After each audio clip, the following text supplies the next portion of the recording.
છે કે વિશ્વામિત્રી નદીમાં પાણીનું લેવલ વધી રહેલ છે। આજની ઘડી છે રળિયામની, પરંતુ એક બાજુ વડોદરા મહાનગર સેવા સદનની પ્રી મોન્સૂનની પોલ ખુલી ગઈ છે આજે લઈને પરશુરામ સુભાષનગર છે ત્યાં સુધી ગટર લાઈન નાખવા માટે, પણ એ કોર્પોરેશન એ કામ કર્યું નથી।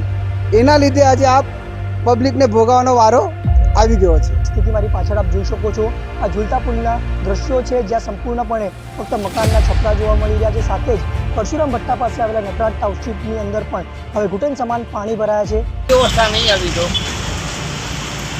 व्यवस्था होता तो फिर क्या रोड पर सब आदमी घूम रहे थे।